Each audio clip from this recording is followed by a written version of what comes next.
Bonjour et bienvenue dans cette nouvelle saison des trucs et astuces destinés aux utilisateurs Athena. Aujourd'hui nous allons voir la fonction de réalisation de remplissage afin de créer un panneau sandwich. L'application se trouve sur la partie supérieure dans Dessiner à cet emplacement-là. Et quand vous l'ouvrez, vous pouvez le constater qu'Athena propose automatiquement un vitrage. Nous n'allons pas en tenir compte.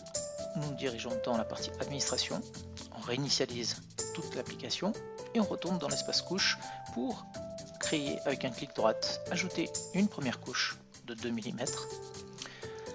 Ensuite, on va ajouter une couche supplémentaire qui sera une copie de la première et j'ajoute une troisième couche histoire de créer directement un feuilletage.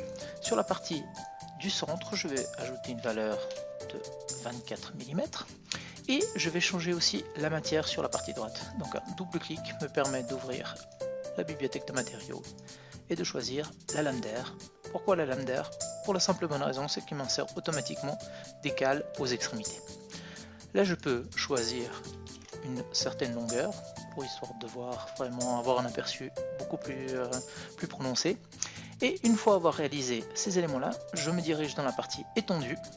Et là, je peux choisir un élément de remplissage à cet emplacement-là qui sera une isolation et automatiquement mon espace intérieur est comblé avec l'isolation. Cette même isolation, je peux directement la modifier en cliquant sur le bouton. Je peux choisir une souple ou une rigide et bien entendu jongler avec le facteur de compression que je souhaite. Une fois validé ça, je reviens dans l'espace couche et là j'ai envie aussi également peut-être d'ajouter un surplus de matière sur la partie intérieure. Je sélectionne pour ceci la couche de 2 mm sur la partie intérieure et en cochant le panneau sandwich, il me propose automatiquement une épaisseur de plus que je vais pouvoir configurer de ce côté là. Je vais ajouter peut-être 30 mm et je vais faire une inclinaison aussi de 30 degrés vers l'intérieur. Tout ceci est déjà conçu automatiquement avec Athena, mais je souhaite aussi également peut-être ajouter un traitement sur la partie supérieure, c'est-à-dire sur la partie extérieure. Donc je sélectionne cette couche que je veux traiter et avec un clic droit je peux aller directement dans les propriétés et je vais dans les propriétés de la tôle où je vais pouvoir sélectionner les faces visibles, choisir un état de surface extérieure avec la surface et le traitement que je vais ajouter directement. Donc ça peut être, on va dire, un thermolacage, RAL 9005 et je valide. Une fois validé ceci, encore un tout petit détail, vous pouvez retourner dans la partie propriété et avec ce bouton là de pouvoir activer les informations que vous voulez faire figurer dans les annotations. C'est-à-dire que si j'ai envie de lui donner la désignation, que ce soit une tôle, je n'ai pas envie que ce soit sur un seul trait, je vais choisir aussi la longueur, la largeur, les unités de mesure, le poids, les surfaces, comme ça j'ai tous les éléments qui sont indiqués. Voilà, je valide. Je retourne encore une fois et là je vais pouvoir donner une certaine dimension, la représentation que je souhaite effectuer, donc une complète, soit une représentation gauche ou droite. Je vais choisir la complète et en validant, j'ai déjà mon panneau sandwich, mais comme vous pouvez le voir, il est trop petit par rapport à l'emplacement que je veux insérer. Donc ce que je vais utiliser, c'est que je vais choisir objet, je vais choisir mon premier poteau, mon deuxième poteau et automatiquement mon élément s'ajustera par rapport à cette dernière. Je retourne encore une fois dans la fonction de remplissage, je vais choisir maintenant une représentation gauche, je valide et je choisis objet de ce côté là et clic droit pour valider et comme vous pouvez le voir, il m'a automatiquement fait une représentation gauche avec la longueur souhaitée. Je refais de même pour la partie droite bien entendu, objet, je sélectionne, je valide. Et si vous souhaitez encore, vous pouvez voir que le traitement, il y a une ligne de traitement qui est insérée sur la partie supérieure et en prenant la notation, en sélectionnant, je peux sélectionner les informations que je veux sortir comme ceci pour pouvoir les faire figurer directement sur mes plans de détail. Dans cette deuxième partie, nous allons voir comment créer un panneau sandwich en 3D et grâce à ça, en faire des plans de fabrication. Pour cela, je suis obligé de retourner dans la partie édition du panneau sandwich, aller dans la partie travailler et je vais devoir sauvegarder mon élément dans la mémoire tampon du plan.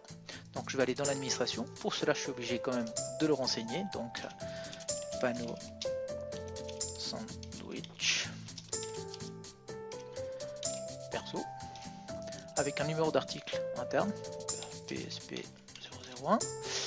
Je valide encore une fois et je vais l'enregistrer et il me demande dans un répertoire particulier ou éventuellement en local, c'est-à-dire sur le plan lui-même. Je valide et OK. Mon élément existe maintenant dans la mémoire tampon du plan et peut être utilisé en 3D. Donc, pour un effet visuel, j'ai dessiné juste 2 éléments en polyligne, juste pour pouvoir délimiter en fait mon élément quand je vais insérer le panneau sandwich. Pour cela maintenant, nous allons nous diriger dans la partie modélisation Athena 3D et on va utiliser dans la partie appliquer, ici vous avez un bouton qui s'appelle appliquer remplissage et je retrouve mon panneau sandwich perso que j'avais créé tout à l'heure avec mon traitement et tout ce qui va avec. Nouveau, je valide, je sélectionne le première délimitation. Ici, j'ai encore la possibilité de pouvoir changer le positionnement vertical ou éventuellement au niveau des couches si je veux jongler avec un encastrement bien particulier ou éventuellement d'autres informations. Je vais laisser ça tel quel, je valide et mon panneau est inséré. Je vais refaire la même chose sur l'autre partie, comme ceci, je valide. Et nous allons voir l'élément un petit peu mieux en passant dans la partie conceptuelle. Si je tourne mon plan de ce côté-là, vous pouvez voir que les 2 éléments sont schématisés.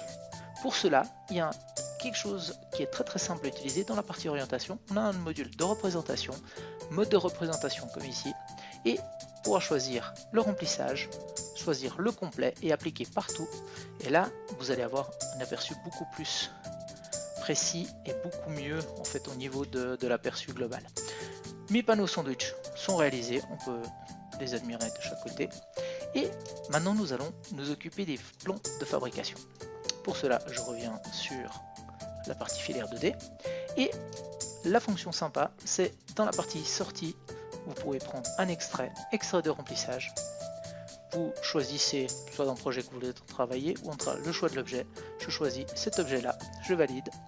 Et là, je vais pouvoir utiliser les configurations de base. Ok. J'ai mon plan de fabrication du panneau sandwich complet, éventuellement positionner ici la tôle créée et la deuxième tôle de ce côté-là. Donc nous avons notre panneau sandwich perso avec les informations précises.